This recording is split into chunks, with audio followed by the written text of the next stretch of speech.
Va, comenzamos. Comenzamos. Comenzamos. Pues bienvenidos todos, muy buenas tardes. Voy a hacer algunas aclaraciones previas para poder entender mejor de qué se trata este tema tan apasionante. Hay varias formas de llamarlo. En las organizaciones formales que asesoro ya durante más de 50 años, casi 60, el proceso que vamos a comenzar ahorita se llama integración de equipos de alto desempeño con manejo de emociones. Es autoría de mi hijo Juan Bosco Abascal Rodríguez, quien es maestro en psicología, y bueno, pues es el orgullo de la formación que le di desde muy pequeño y que ya me supera en muchas cosas. Y en esta ocasión voy a utilizar su material para darles a todos una herramienta tremendamente práctica para integrarse con personas difíciles, considerando que la persona difícil para el otro puedo ser yo, por supuesto. Entonces, estamos hablando de uno de los tres aspectos de la personalidad que muy pocos conocen, y voy a empezar entonces por explicar lo que es personalidad. Personalidad es más que la suma, es el juego de interacciones entre educación, carácter y temperamento. La educación es lo que recibimos de otros, es lo que otros decidieron por nosotros. Decidieron hasta el hecho de que íbamos a nacer o no. Decidieron nuestro nombre, nuestra educación, nuestra religión, nuestro idioma, nuestros usos, nuestras costumbres y mil cosas más. La educación obviamente es modificable a medida que el niño va creciendo. Hay quien se queda aplastado por la educación recibida y hay quienes triunfamos a pesar de la educación recibida, y también habemos quienes gracias a esa educación hemos triunfado en la vida relativa o brillantemente. Hoy no vamos a hablar de educación. Ese es un tema posterior que va a ser indispensable en función de lo que estamos buscando. El segundo aspecto de la personalidad se llama carácter. El carácter se define como aquello que cada quien decide ser o no ser, o hacer o no hacer, sentir o no sentir, pensar o no pensar, pero sin considerar fuerzas ajenas al propio yo. El carácter entonces es lo que cada quien decide ser. De hecho, hay una escultura muy famosa, si mal no recuerdo, es de un escultor muy brillante, muy atractivo, que se llama Augusto Rodin, y esa estatua en donde aparece un hombre, un varón, golpeándose con un cincel y un martillo, y la escultura se llama Carácter. Entonces, el carácter es la obra de cada cual sobre sí mismo, considerando desde luego aspectos de la educación. Para desechar, para aprovechar o para pulir y matizar. Eso es el carácter. Y existe un tercer elemento en la personalidad humana, no importa siendo humano, de qué época histórica, lengua, raza, religión o cultura sea esa persona, que es el que vamos a ver hoy. Y se llama temperamento. El temperamento es lo que los genes decidieron en el momento de la concepción. Ni papá ni mamá, ni uno está consciente de cuál es el temperamento, a menos que algún terapeuta profesional o algún libro de autoayuda o algún profesor muy trucha se lo haga ver. Y a lo largo de la historia, el temperamento ha sido analizado por griegos, desde los troyanos, desde la Ilíada y la Odisea.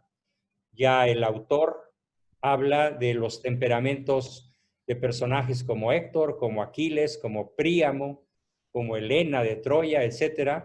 Y desde entonces, y es muy cierto, científicamente verídico, el temperamento es inmodificable. Genio y figura hasta la sepultura. Eso no quiere decir que las personas no podamos madurar o no podamos controlar, dirigir, para bien o para mal, nuestro temperamento. Pero con un ejemplo muy sencillo a todos les va a quedar muy claro a qué me refiero.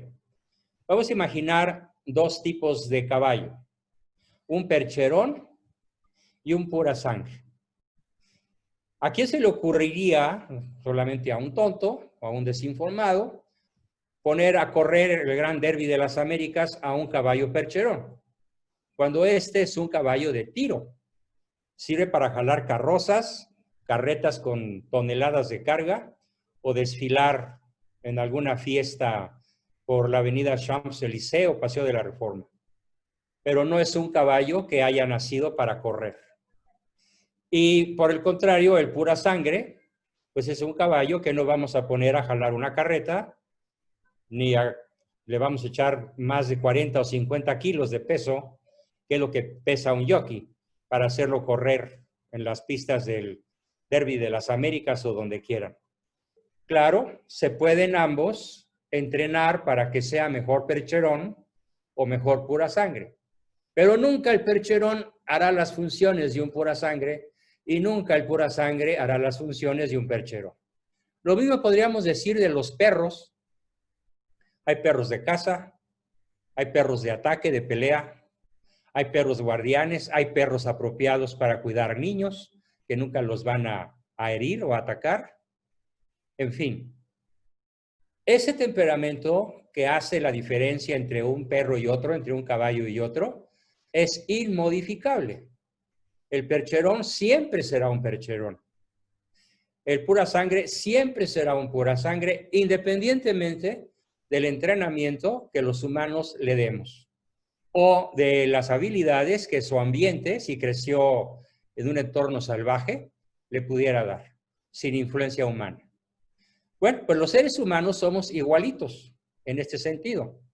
Si naciste colérico, si naciste introvertido, si fuiste, me equivoqué, no naciste, si fuiste concebido extrovertido, sensorial, racional, emotivo, así te vas a morir. Y eso es lo que hace particularmente difícil, terriblemente difícil, el mundo de las relaciones interpersonales. Requiere entonces, en esta ocasión me quiero enfocar más que a las características específicas de un buen gobernante, que es lo que hemos venido viendo, algo que sería para él y para todos nosotros una virtud muy importante. Es la virtud de poder conocer y dominar el propio temperamento. Es decir, aquello con lo cual fuimos concebidos y que nos va a acompañar toda la existencia.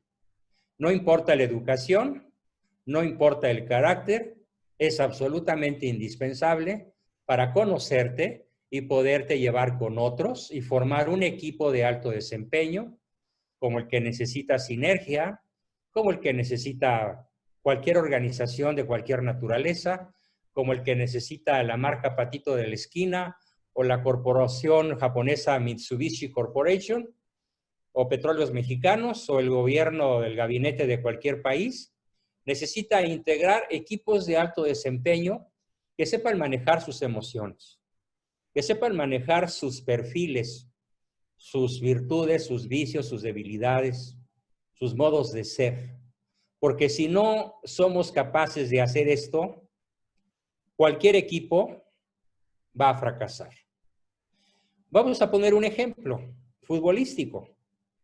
Vamos a imaginar un equipo de fútbol en donde todos son dribladores, pero nadie tiene la habilidad de pasar el balón con telémetro, como lo hacía aquel famosísimo futbolista Galindo, que jugó en varios equipos, pero donde quiera que jugó, el maestro Galindo, a 50, 60 o más metros de distancia, como poniéndolo con telémetro, lanzaba el balón a donde había un delantero hábil que generalmente podía meter un gol, gracias al servicio de un pasador. En un equipo de fútbol se necesitan 11 jugadores con habilidades, virtudes, talentos, limitaciones diferentes. Si todos tuvieran la misma habilidad, no sería un equipo. Imagínense, puros porteros, puros defensas, puros delanteros, puros cabeceadores, puros pasadores, pues sucumbiría con mucha facilidad ante un equipo que tuviera 11 jugadores distintos. Entonces, en cualquier organización en la que queramos estar, y particularmente tratándose de efectuar lo que queremos efectuar en este grupo y en cualquier grupo donde estemos y que estén de por vida, de por juego, que estén en juego, situaciones de altísima trascendencia para la vida personal, familiar y nacional, o tal vez solo empresarial, pero no importa. En este caso, yo pienso extenderme en esta exposición, obviamente, al ámbito nacional. La patria está en peligro. Necesitamos entonces integrar equipos de alto desempeño que sean capaces de serlo. ¿Cuál es el punto de partida para integrar un equipo de alto desempeño? El punto de partida que generalmente se usa es absurdo. Y así tenemos que fulano de tal, no digo nombres por el momento, escoge justamente a los que se parecen a él. Pues lo único que está haciendo es sumar debilidades o sumar fortalezas, pero de un mismo estilo, de un mismo tipo. Llega un momento en que ya escogió a todos sus cuates, ya escogió a todos sus incondicionales, ya escogió a todos los zurdos, a todos los diestros, a todos los ateos, a todos los creyentes, a todos los matemáticos, los intelectuales, porque su criterio de selección es cómo soy yo, y yo quiero que los que trabajen conmigo sean iguales a mí. Piensen como yo y hagan las cosas como yo, o cuando menos que cuando yo les diga qué tienen que hacer, no me repliquen y lo hagan sin chistar.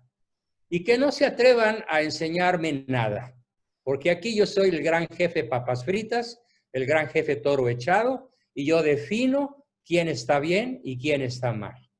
Y si no te gusta, pues ancha es la puerta por la que puedes regresarte a la calle o a tu casa.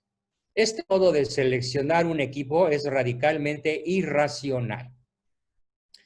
Entonces, ¿cuál es la manera correcta que nos va a dar las 5 características del accionar virtuoso? Que son eficacia, eficiencia, rapidez, oportunidad y gozo en la chamba. Trátese de lo que se trate. De perforar una mina, de sacar petróleo, de hacer una carretera o de reconstruir una nación, o de darle un proyecto de vida, cultura y desarrollo a un país como México o como cualquiera otro. El criterio de selección va a ser exactamente al revés del que hoy se usa. Lo voy a decir en primera persona. Si yo fuese el responsable de armar un equipo para lograr un noble propósito, me voy a buscar, y ese equipo está formado solo por 11, me voy a buscar 11 personas distintas temperamentalmente, a mi forma de hacer las cosas. No estoy hablando distintas a mi orientación ideológica, porque allí puede haber una ruptura irremediable. Estoy hablando 11 personalidades distintas con un fin común, que buscamos un propósito honesto, que buscamos el bien, que buscamos el rescate. A ver, el rescate financiero, el rescate de la violencia, el rescate de la salud, el rescate de las finanzas, qué sé yo. Para lo cual necesitamos 11 temperamentos diferentes, pero a la vez complementarios. Voy a poner otro ejemplo en otro ámbito. Muchas personas que me conocieron en la prepa o en la universidad y que de unos años para acá la vida nos ha llevado a encontrarnos por ahí en las partes más curiosas y en los lugares más impresionantes o más inesperados del planeta. Y cuando conocen a mi esposa y después en privado me dicen, oye, Juan Bosco, ¿cómo te fuiste tú a casar y que ya tienes tantas décadas con la misma señora si ella es tan diferente a ti? Pues sí, justamente por eso. No me busqué un parecido a mí, para eso hubiera conseguido un socio. no una mujer, no una esposa. Entonces yo me casé con mi esposa porque fue mi manera opuesta a la mía. Adelantándome a lo que va a ser la exposición, diré, es real el ejemplo, yo soy introvertido, ya explicaré qué quiere decir esa palabra. Ella es extrovertida. Yo soy intuitivo, se me van los tomates, voy a sacar dinero del cajero y se me olvida la tarjeta, porque estoy pensando en el México del 2050. Y dejé la llave abierta. ¿Por qué? Porque estoy intuyendo el futuro. Y ella es fijada, detallista, cuentachiles, meticulosa, en cierta forma perfeccionista, del detalle. Ella es sensorial, yo soy intuitivo. Si yo no la valorara a ella por ser mi opuesto, les juro que no hubiéramos durado juntos, ya no digamos 40 y tantos años, ni 40 y tantos minutos. Pero desde el punto de vista que yo la valoro a ella por ser mi polaridad, mi opuesto a mi manera de matar pulgas, a mi manera de hacer las cosas, entonces la alianza en el amor y en el matrimonio puede durar para toda la vida. Porque yo no la valoro porque ella piensa o hace las cosas igual que yo, sino porque ella tiene cosas que yo no tengo. Y yo tengo cosas que ella no tiene. Entonces estamos hablando de una complementariedad. Continuando con el ejemplo, ella es emotiva, fácilmente llora, fácilmente se ríe, fácilmente se alegra, fácilmente se preocupa. Yo no, yo soy de mente de teflón. Se me resbalan las cosas. O logro que se me resbalen cuando tengo que hacer un esfuerzo porque la razón predomine sobre la emoción. Me es natural ser racional. A ella le es natural ser emotiva. Yo no la valoro cuando se parece a mí y hace cosas racionales. Yo la valoro porque es emotiva y me aporta a la vida racional el encanto maravilloso de la emotividad femenina. Y viceversa. Ella me valora porque soy un búho de biblioteca, porque soy un ente pensante, porque soy una persona racional. Entonces, en la medida en la cual nos valoramos en tanto diferentes, formamos una pareja indisoluble. Eso es lo que facilita el acto del amor, que es una decisión, no un sentimiento, una decisión. Pero ese será otro boleto.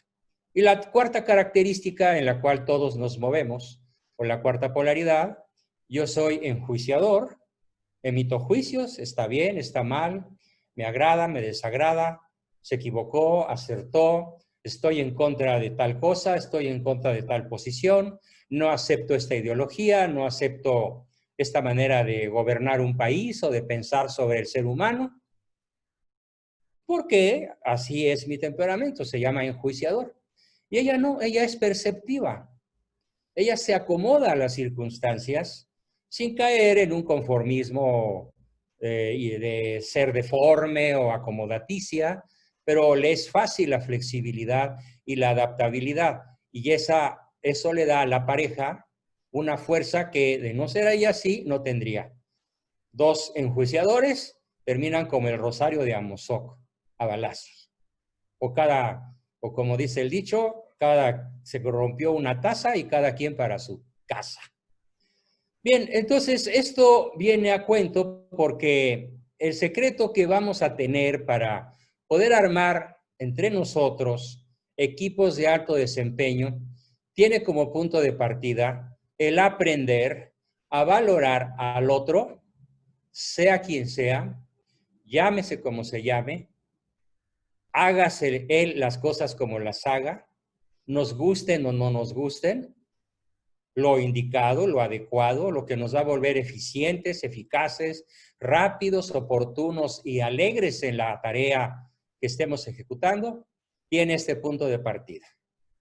Valorar al otro porque es diferente y complementario a mi forma de ser. Quiero entonces que imaginen un equipo de 11, de 20, de 1000 No importa el número, de 3, de 2, en el caso de la pareja a la que me estoy refiriendo, en donde el punto de partida es, ¿por qué te valoro? Porque tú me aportas todo aquello que yo no sé, todo aquello que a mí no se me da. A ti se te da el ser atrevido, el ser furibundo, el ser agresivo, el ser explosivo, el no pensar mucho las cosas antes de decirlas. Bueno, a mí se me da el aplomo, la tranquilidad, la serenidad, la tranquilidad, la sonrisa. A mí se me da el ser un buscador de acuerdos y no un señalador de errores. Pero si tú me ves como tu adversario, porque soy diferente a ti, ya valimos para una cura y 2 con sal.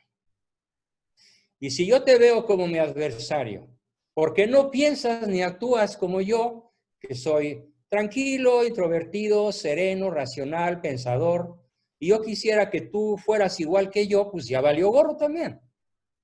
Si yo soy capaz de entender que tú eres explosivo, extrovertido, mal hablado incluso, agresivo tal vez, y yo soy exactamente al revés que tú, pero te valoro por tus diferencias respecto de mí, podemos armar un equipo de alto desempeño. Aunque yo pueda disentir de algunas de tus conductas, eso no va a traducirse en una ruptura irremediable, porque nos va a mantener unidos el ideal común, no nuestras diferencias en el modo de ser. Porque cada quien es diferente, cada quien tiene su propia personalidad. Y aun cuando podamos reducir a 8 grandes tipos, 8 grandes maneras de ser a la humanidad entera, y esas 8 se producen, de esas 8 salen 16 personalidades distintas, 16 temperamentos distintos, que es lo que se maneja con muchísimo éxito en el gran mundo de la asesoría empresarial para hacer esto, integrar equipos de alto desempeño. Si somos capaces de esto, por disímbolos, por contradictorios, por aparentemente chocadores, inasimilables que sean nuestros mutuos temperamentos, lograremos permanecer unidos en pos de un ideal común. Ese es el punto de partida. En resumen, propongo que todos aprendamos a valorar al otro por sus diferencias respecto de cada uno de nosotros. Y que el otro aprenda a valorarnos a cada uno de nosotros porque somos diferentes a él. La uniformidad en los modos de hacer las cosas nos llevarían a una facilísima e inminente derrota. Muy bien, para entender a fondo lo que acabo de explicar, hay una frase de Aristóteles maravillosa que dice lo siguiente: cualquiera puede ponerse furioso.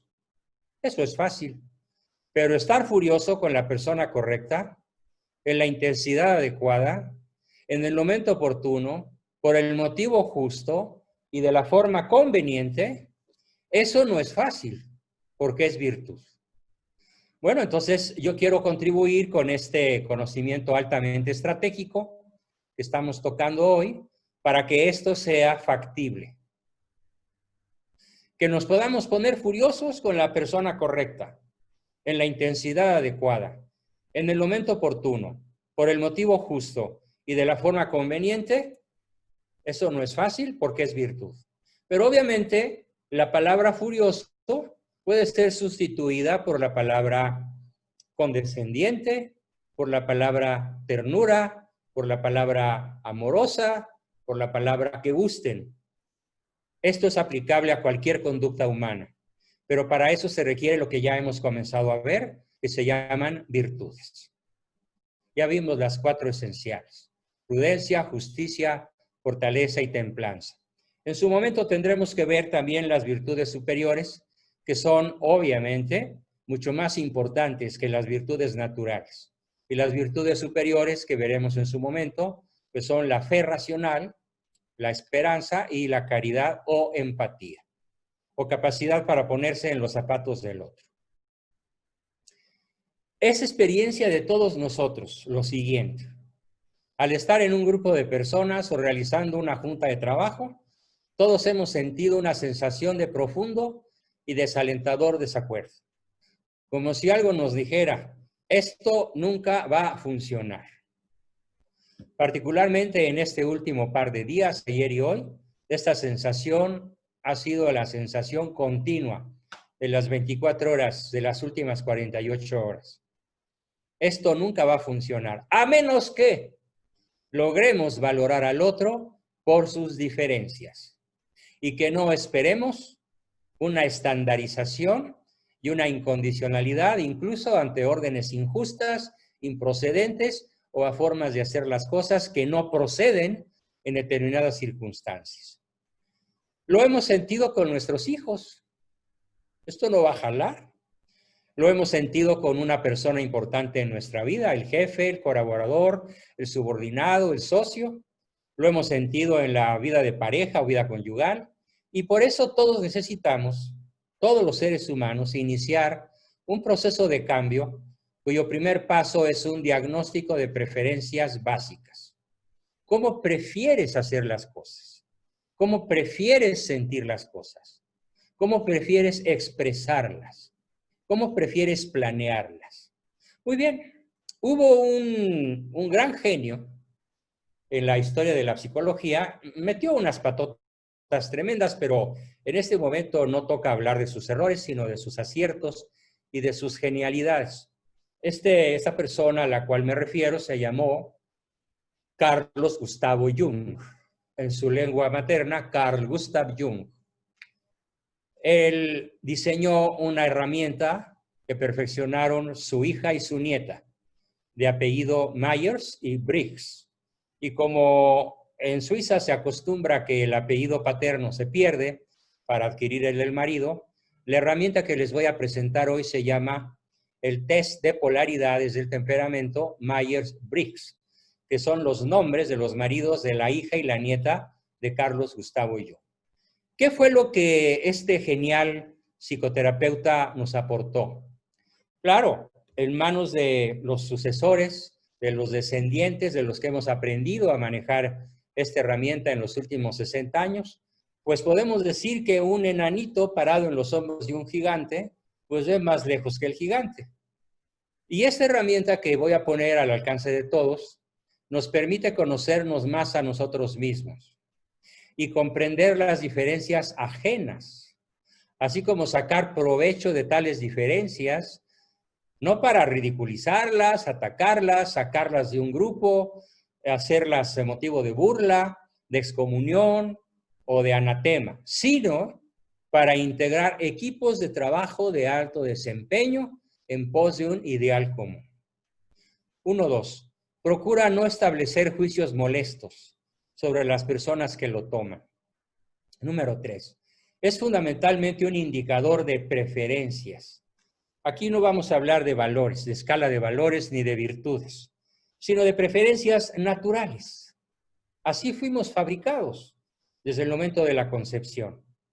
Desde el momento en el cual los genes de la madre son fusionados por los genes del padre y empieza un nuevo ADN que antes no existía, tenemos ya una nueva persona con una nueva personalidad distinta a la de sus padres, con su propio derecho a la vida.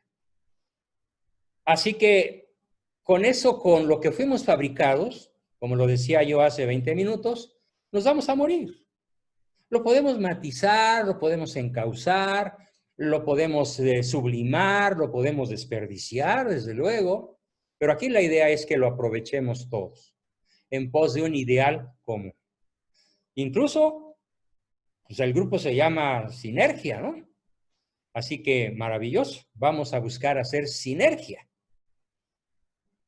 1.4 es una forma de clasificar y ubicar, y no es necesariamente una forma de calificar. Aquí no se trata de decir estás bien o estás mal. Se trata de clasificar y ubicar, zapatero a tus zapatos. Voy a poner un ejemplo. En las docenas de empresas en las que he sido asesor desde los 20 años y ya cumplí 77, siempre encontré un error garrafal en muchas de ellas. a ser gerente de ventas al mejor vendedor del año.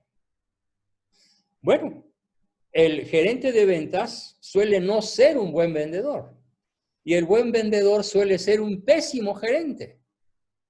¿Por qué? Porque el gerente necesita controlar procesos, estar detrás de una computadora, ser una persona introvertida que piensa en números, intuitiva, que piensa en proyectos a largo plazo, en estrategias de mercado.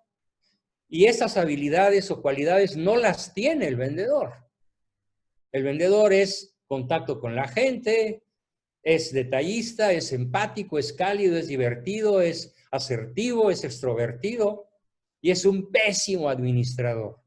Por eso es una forma, esta herramienta que les voy a proporcionar hoy, de clasificar y ubicar. Zapatero a tus zapatos. No pongas a un extrovertido a manejar procesos de cómputo o procesos intelectuales de alto nivel de complejidad o matemáticos. No, ponlo en la calle, ponlo en contacto con la gente. No pongas al revés, no pongas a un introvertido en la calle y en contacto con la gente, porque la va a regar gachísimo. Se va a equivocar con suma facilidad. 1.5 es hoy una herramienta muy investigada profesionalmente. Cuando esta herramienta se conoció, había sido ya aplicada a más de 3 millones de ejecutivos. Hoy calculamos por lo bajo alrededor de una cifra de 60 millones de personas con mando en todo el planeta que han accedido en el Centro Mundial del Tipo a que especialistas como un servidor les hagamos 126 preguntas, mismas que me encantaría que todos y cada uno de ustedes contestasen, sin costo. El costo normal en el mercado laboral es de $60 por test. Yo se los obsequio con mucho gusto a los que quieran conocer cuál es su forma de matar pulgas, para que conozcan sus debilidades y sus fortalezas y podamos formar un equipo de alto desempeño, eficaz, eficiente, rápido, oportuno y gozoso. Bien, entrando todavía más a fondo en la explicación. Todos los seres humanos tenemos lo que se llama, como lo vemos aquí, polaridades. Esta es la genialidad del descubrimiento de Jung, de Carl Gustav Jung. Polaridades. ¿Qué es una polaridad? Bueno, pues alguien está en el norte y alguien está en el sur. Alguien está en el oeste, alguien está en el este. En términos de personalidad, tenemos así 4 polaridades. La primera polaridad es la energía. Cómo la obtenemos y cómo la usamos. Somos terriblemente diferentes unos de otros. Ya veremos que la energía se divide en 2 polos, cual y cual. Luego tenemos 3.2, la información.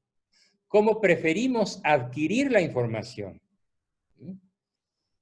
Unos la adquirimos de una manera, otros la adquirimos de otra manera. Ni una ni otra son mejores que la otra. Son simplemente diferentes y sobre todo, nunca olviden el concepto, son complementarias. Y en la medida en la cual podamos valorar al diferente, al opuesto, precisamente porque no es como yo, en esa medida estaremos formando un equipo de alto desempeño. La tercera polaridad es la decisión. ¿Cómo y por qué realmente tomamos decisiones? Unos tomamos decisiones con el corazón, otros con la cabeza, otros con las tripas, otros con la neurona y parece de una computadora con patas. Pero hay quien parece tener una operación a corazón abierto donde le chorrea la sangre. O la bilis. Bueno, es diferente. Él es diferente. No por eso lo vamos a desechar. Pero sí necesita ese diferente al racional, necesita un contrapeso racional. Pero si el diferente racional, frío, seco, neurona con patas, intenta imponer a un equipo que es la única manera de proceder, es terrorífico. Está el desastre a la vuelta de la esquina. Igual que si el visceral intenta imponer su forma de ser a todo el equipo y a los que no son viscerales como él, los llama cobardes, o timoratos, o pusilánimes, porque no son tan agresivos como él es. No, señores. Aquí se trata de aprender a valorar al otro porque es diferente a mi manera de matar pulgas. Es diferente en su forma de obtener la energía. Es diferente en su forma de obtener y usar la información. Es diferente en su forma de tomar decisiones, en el cómo y el por qué. Y la cuarta polaridad es cómo emprendemos acción. Hay quienes actuamos de una forma, basándonos en los tres procesos anteriores, y hay quienes emprendemos acción basándonos en algo totalmente distinto a lo que se basó mi hermano, mi socio, mi esposa, mi papá, mi compañero de batalla o qué sé yo. Bien, la primera polaridad se va a llamar extroversión, introversión. O somos extrovertidos o somos introvertidos. Algunas personas, no más de un 3 o 4% de la población, tiene ambas características, tanto extrovertido como introvertido. En este caso, el término que se va a utilizar es ambiversión. Ambidiestro, por ejemplo. Ahí está la palabra ambivertido. Quiere decir que es tanto extro como introvertido. La característica más común entre el gran pueblo, la mayoría de la gente en una cultura como la nuestra, es extrovertida. Primero hace las cosas y después las piensa. Primero vota y después reflexiona. Primero se acuesta con la novia y luego le pregunta el nombre. Y luego dice, chin, y no usé el condón. El extrovertido tiene como fortaleza la facilidad para establecer contactos con personas y cosas. Su debilidad es que depende demasiado de los sucesos del mundo externo. Si el día le salió nublado, está de malas, porque depende del ambiente. Si el día está brillante y soleado, está de buenas, porque depende mucho de los factores externos. Es dado a buscar placeres, dinero, fama y poder, convirtiéndolos en razones y fines de la existencia. Hay quien vive para tener poder. Hay quien vive para tener placeres, dinero y fama. Y se le da con mucha facilidad hacer cosas que lo van permitiendo escalar en la pirámide del poder o en la obtención de fama o de dinero o del arte de pasársela bien. No estoy haciendo juicios morales, es su preferencia. Esto no implica que sea una mala persona, no implica que sea una persona corrupta, una persona perversa de malas intenciones. No, puede ser una persona, incluso puede llegar a santo, puede ser una persona extraordinariamente virtuosa, en la medida en la que su extroversión la enfoca a hacer el bien. Claro, le va a ser más dificultoso, más trabajoso, más difícil lograr altos niveles de excelencia ética con esta preferencia que le es natural. Su caballo es más brioso, su fiera interior es más indomable. Tendrá que hacer mayores esfuerzos por domeñar ese caballo salvaje de las pasiones, pero es factible. Su polo opuesto es el introvertido. El introvertido no está viendo una radiografía. En esta imagen estamos viendo cómo el introvertido voltea a verse a sí mismo. Es su propia radiografía interior la que tiene muchísimo más presente que lo que sucede allá en el mundo exterior. La fortaleza del introvertido es que extrae su energía de los valores interiores. Dios, patria, familia, religión, amor. No le interesa el boato de lujo externo, el poder, la fama, los honores y los placeres. No, a él le interesa, como decía aquel famoso poeta don Jorge Manrique, qué pocos son aquellos sabios que siguen la callada senda de los pocos sabios que en el mundo han sido. Al introvertido se le da con mucha facilidad la capacidad de reflexión y profundidad. Piensa antes que actuar. Su debilidad es que no toleran interrupciones y su contacto, el contacto con ellos, el contacto interpersonal es difícil y tienden a convertir en verdad su sola opinión. Bien, esta es la primera polaridad. Vayan pensando cuál es el parecido de ustedes a ustedes mismos. No piensen en su cónyuge, en su jefe, no piensen en otra persona, hacia quien sea, sino en ustedes mismos. Y llegado el momento y por la vía adecuada, a todos les haré llegar, a todos los que quieran, un cuestionario de 126 preguntas y cuando tengan el perfil en 2 páginas de su forma temperamental de ser, me van a acusar de haberles colocado cámaras espía en su recámara, su cocina, su sala y hasta en su automóvil. Porque difícilmente el nivel de certidumbre con el que yo los voy a ubicar, no a calificar, a ubicar, difícilmente va a bajar de un 95% de certeza. Y no es mérito mío, es mérito genial de su inventor, de Carl Gustav Jung, y de su hija fulana y de su nieta sutana. La segunda polaridad se da entre 2 personas totalmente distintas. 2 personalidades, 2 temperamentos radicalmente opuestos, que son primero el tipo sensorial, al que vamos a representar por un gatito. Imagínense, este gatito está atrepado en una columna, y esta columna mide 1,5 metros. ¿Qué pasa si yo llego y lo tiro al suelo? ¿Cómo cae? Parado. ¿Por qué? Porque es una característica del felino. Realista, observador, centrado en el aquí y en la ahora. Nadie lo pesca desprevenido, ni siquiera cuando está dormido.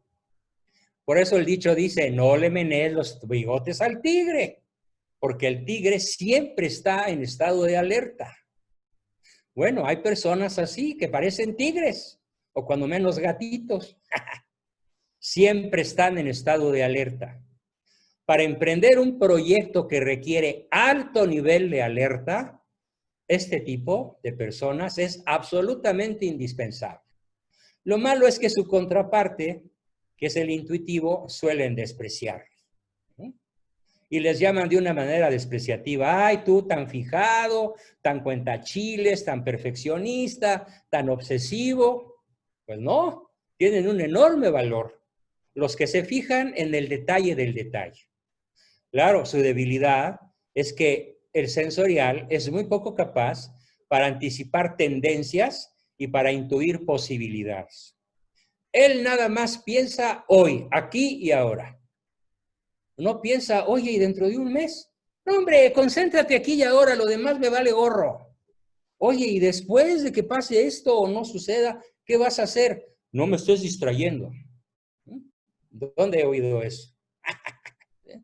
Es francamente ridículo, porque se necesita que el sensorial se concentre en el aquí y en el ahora. Claro, bienvenido el sensorial, pero necesita una contraparte, a la que vamos a conocer con el nombre de intuitivo. El intuitivo, en este caso, confieso, yo lo soy, profundamente intuitivo desde que yo recuerdo, así me fabricó el embarazo. No tengo la culpa, yo no escogí ser intuitivo. Yo no pienso en el detalle del detalle. Hay multitud de detalles que todos los días se me escapan. Y hay días que soy para mi esposa una verdadera pesadilla. Por fortuna, desde hace muchos años ella se adaptó y ya sabe lo que generalmente se me olvida. Juan, ya te vas a la conferencia y no te volteaste los zapatos. Y tu traje parece de caja fuerte, porque nadie entiende la combinación. ¿Sí? Oye, peínate. Oye, córtate las uñas. Aquí están las llaves que andas buscando. Vas al banco, aquí está la chequera, aquí está la tarjeta de crédito. Y bueno, los intuitivos aportamos ¿qué? A los sensoriales. La fortaleza que nosotros los intuitivos aportamos es que somos capaces de contemplar nuevas posibilidades que los sensoriales no ven por sí mismos. No se les da. Pero claro, si el sensorial desprecia al intuitivo y lo corre del grupo, lo corre del hogar, lo corre de la empresa, lo corre de la comunidad, lo corre de donde sea, porque es el que tiene la autoridad, se pierde de los tesoros que le puede aportar el intuitivo. El intuitivo va a aportar la visión del futuro que los sensoriales no pueden ver. Claro, su debilidad, y yo la reconocí, es que los intuitivos podemos no ver los obstáculos reales que se presentan en el camino porque estamos pensando 10, 15 o 20 años adelante. O bien, varios meses adelante cuando las circunstancias no nos permiten ir tan lejos. Entonces, un equipo de alto desempeño requiere de personas sensoriales que siempre estén en estado de alerta, que siempre estén viviendo el aquí y el ahora, pero que nos valoren a los intuitivos, que no estamos concentrados en el aquí y el ahora, sino que tenemos la visión de largo alcance. ¿Y qué va a pasar después? ¿Qué vas a hacer después de lograr tu objetivo? Esa es la segunda polaridad. Tenemos una tercera polaridad y las cosas se siguen complicando. Tenemos la tercera polaridad que va a ser entre el racional. Vamos a conservar la nomenclatura original en inglés, thinking. Se sintetiza con una letra T. El pensamiento racional. Lo podemos equiparar a una computadora. Puedes insultarla, la puedes destruir, la puedes azotar, lo que quieras. No va a reaccionar. Es insensible a las emociones, el racional. Mientras más racional es más impermeable a las emociones de cualquier tipo. En un equipo de alto desempeño hace falta este sujeto. El sujeto frío, pensante, racional, metodológico, que parece una neurona que camina, que toma decisiones atenido a la ciencia, no a sus sentimientos, no a los sentimientos de otros, sino a la razón pura, tremendamente necesario en todo equipo. Es el que conserva la calma, es capaz de decisiones frías, objetivas, impersonales. Formidable aportación. Claro, hay que hacernos conscientes de que tiene una gran debilidad. Y esta gran debilidad del racional es que es incapaz de tomar en cuenta los sentimientos propios y ajenos. ¿A qué lloras? ¡Ay, otra vez tu drama! No chilles, aguántate, cállate. ¡Ay, qué lata das con tus lagrimitas de cocodrilo! No entiende el racional que alguien pueda llorar. Él no llora, ni necesita llorar. Las emociones, pues, para el racional son vistas como algo inútil. Pero ¿cuánta falta hace en los momentos de peligro, de incertidumbre, de complejidad? Que alguien tenga este perfil de modo natural y que aporte una visión fría, objetiva, impersonal. Sobre todo cuando hay cosas que los emotivos creen que se pueden. Y los racionales sabemos que no se pueden. Querer no es poder, ¿eh? Querer no es poder. Ese es un mito sociocultural muy extendido. Hubo un famoso atleta, Pistorius, que perdió las dos piernas en un accidente. No recuerdo exactamente de qué tipo de accidente, pero después de un largo periodo de rehabilitación, le pusieron un par de piernas de aluminio, flexibles, y él quiso seguir corriendo y volvió a correr. Y él se propuso competir con atletas completos, con sus piernas originales, que corrían los 100 metros planos en 10 segundos o menos, como Usain Bolt, por ejemplo. Y sus entrenadores le decían, ni se te ocurra competir contra atletas con sus miembros completos. Y él dijo, querer es poder. Y el entrenador le dijo racionalmente, no vas a poder. Y él dijo, yo decreto que sí voy a poder. Y el entrenador dijo, pues yo no te entreno. Entonces el señor se dedicó a entrenarse solito y se presentó a unas Olimpiadas, no recuerdo en qué fecha, pero no muy lejos. Y por supuesto, en vez de correr los 100 metros planos en 11 o 13 segundos, pues los hizo en 16 segundos.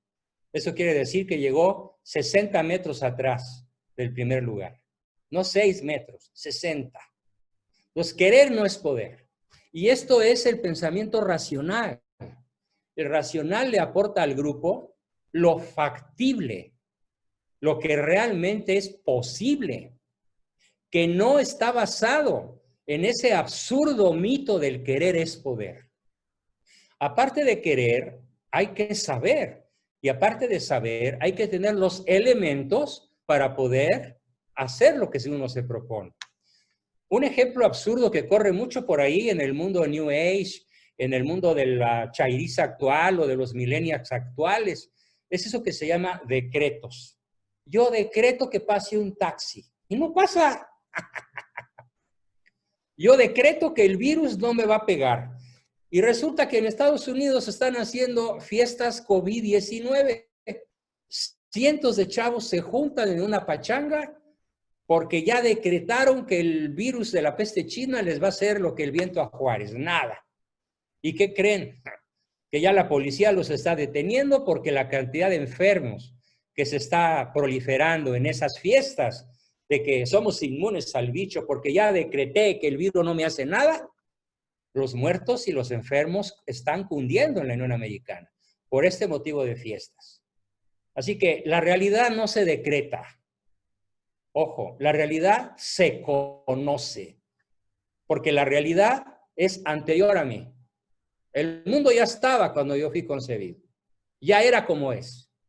Es independiente de mí. Aunque yo no hubiera nacido o aunque yo me muera, el mundo es lo que es y es como es. Y además es superior a mí. Tengo que hacer un enorme esfuerzo por alcanzarlo. Esto lo sabe el racional. Y cuando los entusiastas y los aventados y los audaces dicen, no, hay que echarle las ganas, nadie nos va a detener. Momento, dice el racional. Y como los que tienen la autoridad son los emotivos, corren al racional y se quedan sin un elemento maravilloso de sentido de la realidad. Queremos triunfar, necesitamos que entre nosotros haya personas así, frías, objetivas, racionales, pensantes, que no se dejen arrastrar como Pistorius por la ilusión de competir contra atletas completos. Porque muchas veces el ideal es uno y la realidad es otra. Y esto solo lo ve una persona racional. Piénsenlo, por favor. El siguiente, la contraparte del racional, pues es el emotivo. Claro que el emotivo hace falta. El emotivo feeling, del inglés feeling, sentir, tiene una fortaleza muy notable. La fortaleza del feeling es que para decidir toma en cuenta los sentimientos propios y ajenos. No, esto no se lo digo porque lo voy a deprimir. No, esto no se lo digo porque lo voy a desquiciar. No, esto no se lo digo porque es inoportuno y a lo mejor hasta lo enfermo. Mejor calladito me veo más bonito. Es la fortaleza del emotivo, que siempre toma en cuenta cómo se va a sentir el prójimo. En un equipo de alto desempeño, los feeling tienen un gran papel. Son la amalgama del grupo. Son la fuerza del amor en un equipo. La fuerza de la empatía es maravillosa. Porque por más racionales que seamos, todos tenemos un corazoncito. Y todos tenemos una hambre profunda, muy profunda, que se llama hambre de CTR, de la cual ya hablaremos. Que es el hambre de caricias, de tiempo y de reconocimiento. CTR, que se llama Fórmula Nutricional Básica, la cual, si no está satisfecha, nos deprimimos, nos enfermamos y nos morimos. Literalmente, ¿eh? No es poesía. Claro, la debilidad del emotivo es que es demasiado vulnerable a las emociones. Las emociones básicas del ser humano son 4. La ira, el miedo, la tristeza y el afecto. De ahí se derivan otras 300. Pero esas son las 4 emociones básicas de la raza humana. Y el emotivo no racional las deja salir con absoluta facilidad. Si es iracundo, no importa a quién ofenda y en qué circunstancias lo ofenda. Si es temeroso, no importa que la dificultad no sea tan grave y la pueda superar. Si tiene tristeza, pues se paraliza con facilidad y puede paralizar a otros. Pero si tiene afecto, puede incentivar a otros con su afecto a seguir adelante. Pero indudablemente, en toda pareja, en todo equipo humano, necesitamos que los racionales sean humanizados por los emotivos y que los emotivos sean controlados y dirigidos técnicamente por los racionales. Si no, eso se vuelve una cena de negros y va a terminar mal, comiéndose unos a otros porque nadie se valora por las diferencias, sino que el jefe quiere que todos seamos iguales. No se puede. Es inhumano. Tenemos la última polaridad, que es la que se da entre el enjuiciador y el perceptivo. ¿Cómo es el enjuiciador? El enjuiciador, judgment, del inglés juez, ¿sí? Se la pasa enjuiciando. No puede abrir la boca sin emitir un juicio. Su fortaleza es que es afán de orden, dirección y control. Es una fortaleza, afán de orden, dirección y control. Claro, si se le pasa, pues puede llegar a ser un dictador por su afán de orden, dirección y control. Su debilidad es que es incapaz de satisfacer las hambres básicas humanas de caricias, de tiempo y de reconocimiento. Esto lo hace un jefe distante, un jefe que puede ser inhumano, dictatorial, inaccesible, injusto, y precisamente por ser un juez y no estar atemperado por el emotivo o por el perceptivo, su juicio va a ser demasiado tajante y puede perder, por ser enjuiciador, los mejores elementos de su equipo que le podrían aportar una riqueza extraordinaria si no fuera tan cuadriculado, tan cerrado en su punto de vista. Porque él es así. Una vez que recibí, pongo el ejemplo real, una vez recibí a uno de estos sujetos que me llevó a su esposa y se la dejo, doctor, para que me la cure. Y en esos momentos yo pensé, pues ya sé quién es el chiflado, ¿no? ¿Y por qué, señor, por qué usted me trae a su esposa para que se la cure? ¿Que usted no se ha equivocado nunca? Y me dijo, mire, doctor, se lo voy a decir de una vez y entiéndalo bien. Yo nunca me equivoco. La señora nomás lloraba, un poco lejitos de la vista de él. El señor se levantó, me pagó la consulta y se fue. Y cuando yo pensaba que ya se había ido, se regresó. Y me dijo, doctor Abascal, le tengo que hacer una aclaración. Le dije que yo nunca me equivoco, pero corrijo. Ay, dije, vaya, lo iluminó el Espíritu Santo, va a rectificar. ¿Con qué creen que me salió? Pues reconozco que me equivoqué una vez que creí haberme equivocado. De todas maneras, tenía yo la razón. Y confirmé que en esos momentos, la pobre señora, pues vivía ya 25 años de, pues, encierro en un sótano emocional, del que ya era candidata a una depresión endógena mayor con hospitalización. La historia de cómo la libré de eso es muy larga y no tiene caso contarla ahorita. Pero a este grado puede llegar el señor juez. Si entre nosotros hay un señor juez, va a ganarse el odio, el miedo, al principio tal vez el respeto, pero el temor y finalmente el desprecio y el odio de las personas a las cuales se las pasa juzgando. ¿Quién va a temperar? ¿Quién va a controlar al señor juez? Pues claro, se necesita el juez, pero ¿para qué? No para juzgar a otros. Se necesita para poner orden, dirección y control. Hasta ahí, bienvenido. Claro, es indispensable esto. Pero este perfil tiene que ser atemperado por otro tipo de personalidad, por otro tipo de temperamento, que se llama el perceptivo, de perception, perceptivo. El P tiene una gran fortaleza, por eso está representado como un zorro que es más rápido que la víbora. Sabe vivir con flexibilidad y espontaneidad. Puede ir manejando y platicando. Las señoras pueden ir manejando, pintándose los ojos leyendo el periódico, regañando a los niños, escuchando las noticias, porque son multitask. Las mujeres son mucho más perceptivas que los varones. Es una gran ventaja femenina. El varón no, el varón es mucho más dado a ser el señor juez.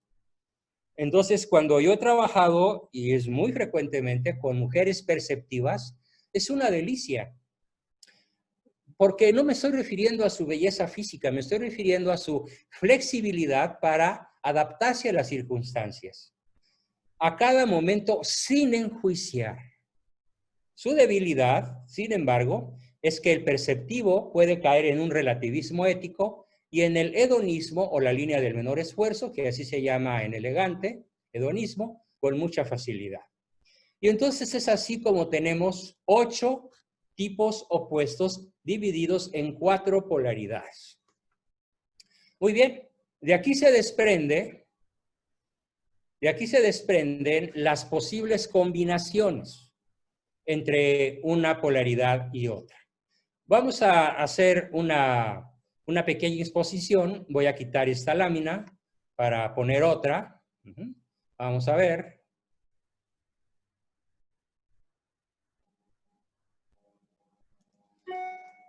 Aquí tenemos las diversas posibles aplicaciones de lo que acabo de explicar.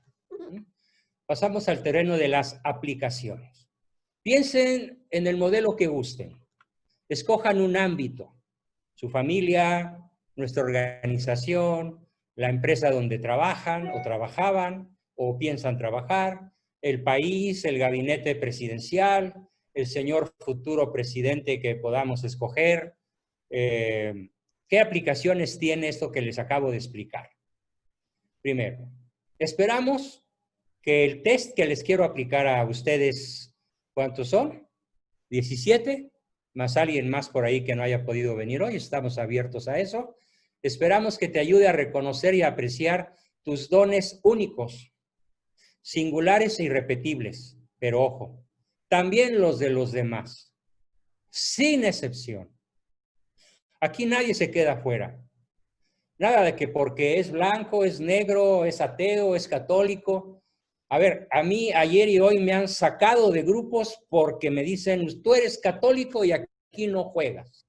Eso sí, aquí caben todos. Ah, pero los católicos no, ¿verdad? Ignorando que la palabra católico es su traducción universal.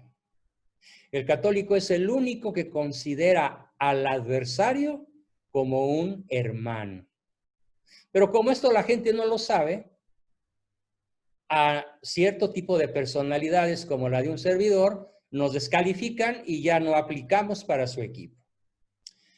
4.2. En particular, te puede ayudar a consolidar una carrera, una vocación o profesión sobre la base de una visión a largo plazo mucho más clara y profundamente comprendida. 4.3. A tratar con la gente y con los problemas de tu vida. 4.4. A entender tus rutinas de trabajo y aceptarlas de mejor humor y con más asertividad. Voy a explicar la palabra asertividad porque vale la pena. Es una palabra muy poco conocida, que no se escribe con C. Como pueden ver, se escribe con S, porque viene del latín asertum, que significa afirmación. Entonces, una persona asertiva es una persona afirmativa. Se afirma frente al otro y permite que el otro se afirme frente a él. Ese es el significado semántico de la palabra. Pero hay un significado más práctico que es esta definición. La asertividad es el justo medio entre dos extremos. El extremo de la agresividad y el extremo de la sumisión. Lo que queremos es que seas asertivo, no que seas agresivo. Jamás se va a justificar la agresión, y menos a una persona, por ningún motivo, excepto en legítima defensa propia, pero eso es algo diferente. Ahí no hay agresión, sino el ejercicio de un derecho a la legítima defensa. Pero también puede ser, ejerciendo tu derecho a la legítima defensa, puede ser violento y puedes pasarte. de agresivo en la defensa de tu vida o de tus derechos. El asertivo no se pasa. Usa la fuerza, incluso la fuerza armada, tanto cuanto es suficiente para evitar el daño a la vida, a la propiedad propias, o de la familia, o de las personas que uno quiere defender, sin necesidad de llegar a la agresión al agresor. Qué difícil es esto. Es posiblemente una de las virtudes menos conocidas en el mundo actual. Y por el otro lado tenemos la sumisión o el temor, el ser timorato en el extremo opuesto de ser agresivo, olvidándose también del justo medio que es ser asertivo. ¿Qué necesitamos en un equipo de alto desempeño? Que todos seamos, que todos aprendamos a ser asertivos. Es decir, en el justo medio, ni agresivos ni sumisos, pero sí plantarnos firmemente ante el otro y dejar también que el otro se plante con firmeza ante nosotros sin necesidad de que la sangre llegue al río y nos tengamos que pelear. También tenemos que las aplicaciones son a formar equipos, verdaderamente equipos de alto desempeño, y no simplemente grupos disfuncionales, rivales, desintegrados o sujetos a fenómenos espontáneos, como tanto pasa en todas partes. Chismes, rumores, envidias, zancadillas, trepadurías, es el pan nuestro de cada día. En todos los grupos en los que yo me muevo, esto es no el pelo en la sopa, es el pan nuestro de cada día. Por lo tanto, yo invito a todos los participantes de este grupo, más a los que se sumen en un futuro al publicar este video teórico sobre equipos de alto desempeño, a que aprendamos a formar equipos, verdaderos equipos de alto desempeño, y no simplemente grupos disfuncionales con rivalidades, desintegrados o sujetos a fenómenos espontáneos, como chismes, rumores, envidias, zancadillas, trepadurías, etc. Más aplicaciones. Los opuestos o complementarios. Voy a pedir 10 segundos para encender la luz y regreso. No se me vayan.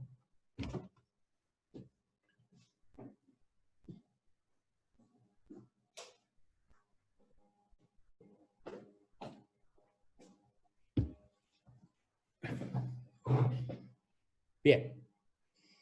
Vamos a ver. El éxito de cualquier proyecto exige una variedad de tipos, cada uno en su lugar preciso. Yo les aseguro que estos 17 van a salir 17 resultados distintos. Y a partir de que cada quien conozca el resultado de los otros 16, o 20, o 30, o los que sean, va a tomar una decisión. Te conozco y te valoro como eres, porque así como eres, tienes mucho que aportar.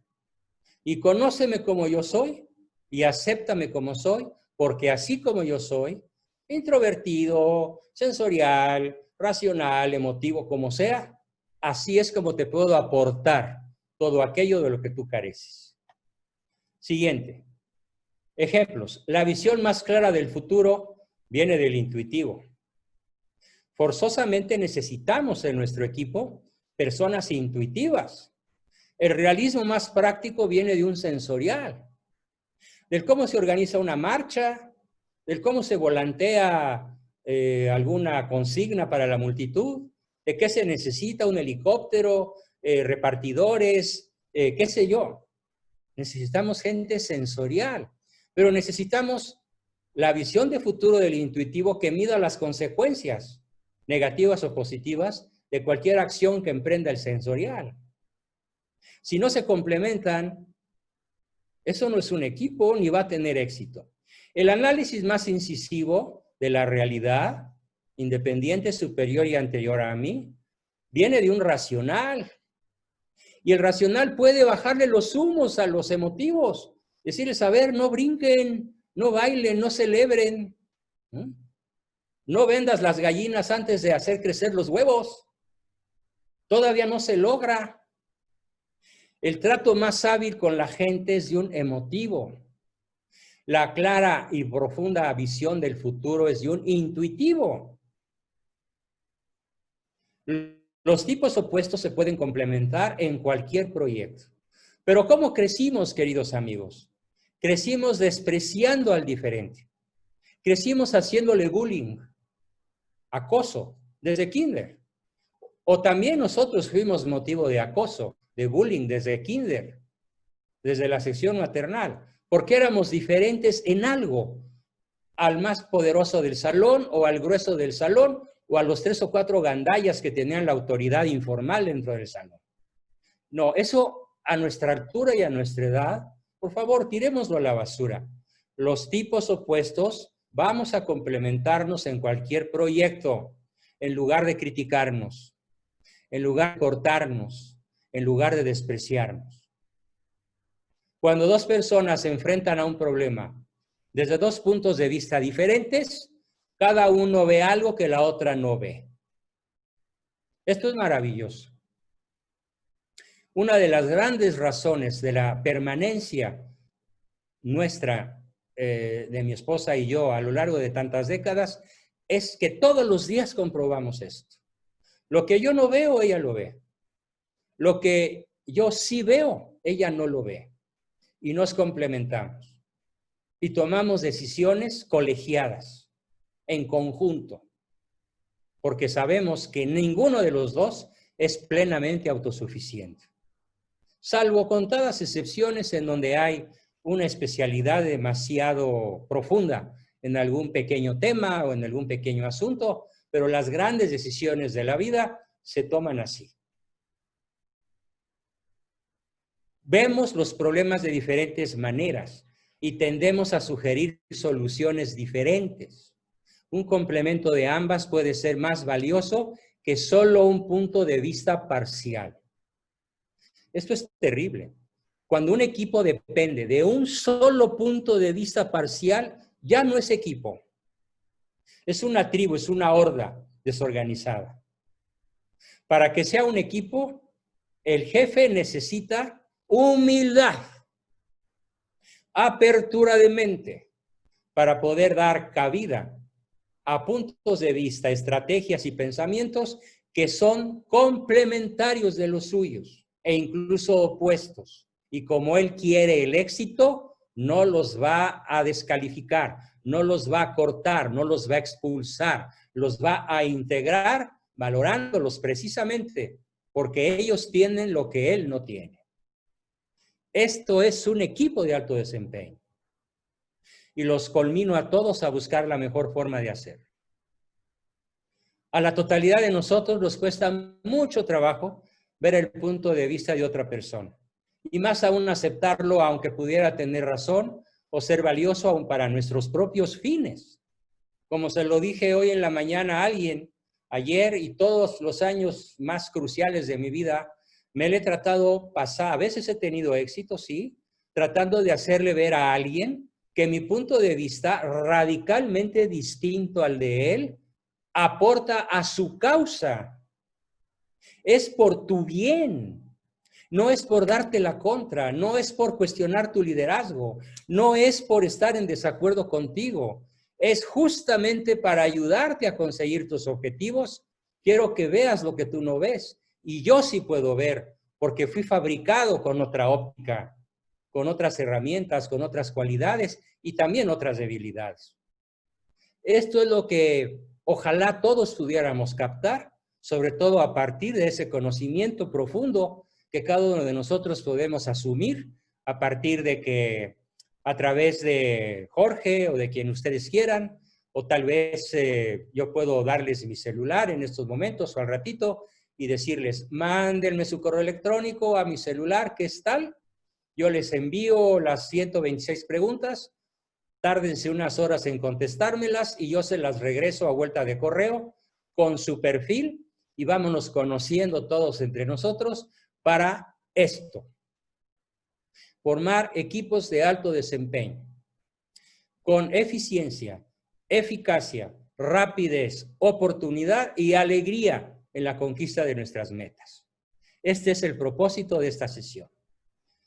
Complementariedad es el gran problema que nadie ha resuelto en la dramática situación que está México. Los tipos intuitivos necesitamos, yo soy intuitivo, tipos sensoriales para hacer notar los hechos pertinentes, para enfrentar las realidades de una situación actual, para aplicar la experiencia a los problemas, leer los puntos más detallados de un contrato, enfocarse a lo que se necesita atención aquí y ahora, tomar en cuenta los elementos esenciales, enfrentarse a las dificultades con realismo, no olvidarse de las alegrías del presente. Los tipos emotivos, nosotros nadie nos para, échale ganas, no nos distraigan, México, México, México. Espérame. Tú emotivo necesitas un tipo racional que te diga, bájale 3 rayitas, por ahí no es, para analizar las consecuencias e implicaciones sin involucrarte emocionalmente, para organizar fríamente en función de objetivos factibles, para encontrar y prevenir defectos por adelantado. El emotivo no ve defectos por adelantado, está cegado por las emociones.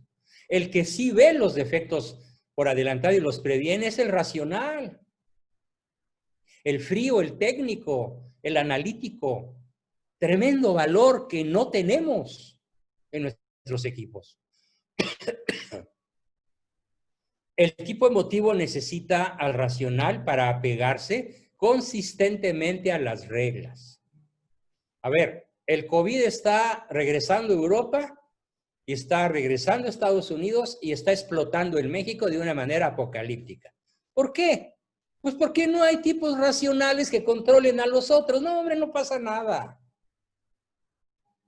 No, además ya López Gatto dijo que el cubrebocas no sirve para nada. El presidente ya dijo que a México no le pasa nada porque detente, enemigo, que el Sagrado Corazón está conmigo. Y los narcos no te van a hacer nada porque ya los mandé regañar con sus abuelitas. Ya vivimos en un mundo imaginario. Por eso necesitamos tipos racionales, sólidos, pensantes, bien informados, que no se dejen ganar por las emociones. Para pesar la ley y la evidencia, para despedir a alguien cuando sea necesario sin muchos rodeos, cuando alguien es un saboteador, cuando alguien es un enemigo encubierto que finalmente es descubierto. Se necesita razón fría, lógica, y mantenerse firme ante la oposición, pero ojo, sin necesidad de entrar ni en estrés ni en ansiedad. El emotivo fácilmente se distresa, fácilmente se deprime, fácilmente llora, fácilmente se pone iracundo. El racional no. El racional se mantiene firme ante la oposición sin entrar ni en ansiedad ni en estrés. Imagínense, por favor, todos visualicen cómo sería nuestro cometido, cómo sería nuestro desempeño, cómo serían nuestros logros si logramos una palabra mágica: complementariedad, pero voluntaria, intencional. Y esto requiere heroísmo, el heroísmo de la virtud. Los tipos sensoriales, los cuentachiles, necesitan tipos intuitivos para hacer ver nuevas posibilidades, para reconocer los cambios que se aproximan antes que otros, para concentrarse en la preparación para el futuro. Muchas personas me han excomulgado porque yo insisto en la visión del futuro. Bueno, es mi perfil, yo no sé pensar principalmente en el presente, yo sé pensar en el futuro. Así me fabricaron y es una fortaleza. Tener en cuenta la situación en su totalidad. Se llama pensamiento holístico. En virtudes se llama circunspección, que es la capacidad virtuosa para ver una esfera por dentro completa. Anticipar tendencias y mostrar que vale la pena trabajar por el futuro, aunque no veas el triunfo en los próximos 3, 4 o 5 meses o años. Vale la pena trabajar por el México del 2050. Los tipos racionales necesitan tipos emotivos, al revés de lo que decía hace rato. Sí, el emotivo necesita del racional, pero el racional necesita del emotivo para persuadir, conciliar, convencer por la buena sin agredir, para predecir cómo se sentirán otros y obrar con cautela y respeto, para inspirar o despertar entusiasmo en los demás, para enseñar con paciencia, vender y demostrar con alegría, y para apreciar lo correcto más que lo incorrecto y señalar el acierto más que el error. Termino este punto de apreciar lo correcto más que lo incorrecto y señalar el acierto más que el error, con un conocimiento aplicable sobre todo al entrenamiento de equipos y a la educación de nuestros hijos. Y que dice así este principio: la persona que se pasa señalando el error no lo elimina, lo refuerza. Cuando papá o mamá, cuando el jefe se la pasan criticando al otro por sus errores, los errores no son eliminados. Los errores son fortalecidos y los aciertos son debilitados. Dicho de otra manera más elegante, más profesional, la mirada sistemática al error refuerza las conductas que pretendemos eliminar y desincentiva las conductas que pretendemos instalar. Así que en un equipo de alto desempeño, el factor que juegan las personas que son capaces de manifestar afecto son personas que nos van a hacer apreciar debidamente al racional y a señalar lo correcto más que lo incorrecto, porque eso va a mantener al equipo unido y sin miedo a la crítica.